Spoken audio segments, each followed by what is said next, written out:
দুর্নীতি চলবে না, চলবে না।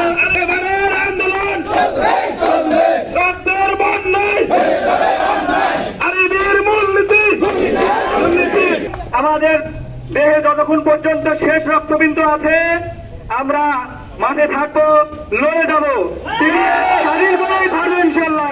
আমরা মূলত আজকে দুই দাবির জন্য এই আন্দোলন করছি। এক, চুক্তিভিত্তিক চাকরি যারা করে তাদের নিয়মিত করার জন্য এবং অভিন্ন সার্ভিস কোড বাস্তবায়নের জন্য। চুক্তিভিত্তিক কেন করতে হবে আমাদের? চুক্তিভিত্তিক দেওয়া লাগবে এক পদে 3 নীতি। আমরা যারা লাইনম্যান আছি, নিয়মিত আছি, চুক্তিভিত্তিক আছি, লাইন শ্রমিক আছে। লাইন শ্রমিকদের তারা পদ দিয়ে রাখছে, কাজ নাই, মজুরি নাই, কানামানা। আমি অতি দুঃখের সাথে এই মিডিয়ার মাধ্যমে বাংলাদেশের প্রধানমন্ত্রী জননেত্রী শেখ হাসিনা আপনাকে বলতে চাই এবং জানাতে চাই, আজকে যে আমরা এই সংগ্রামে সবাই একত্রিত হয়েছে, বাংলাদেশ আশটি পল্লী বিদ্যুৎ সমিতির 40,000 কর্মচারী কর্মকর্তা।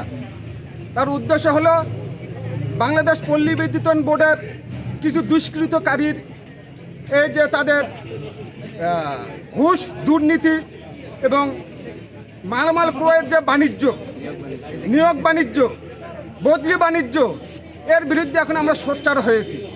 এই পল্লী বিদ্যুৎ সমিতি আমাদের দীর্ঘদিনের 47 বছরের আমরা যে মাঠ পর্যায়ে কাজ করি, এটা আমাদের মাথার ঘাম পায়ে ফেলে রক্তের গড়া একটা ফসল।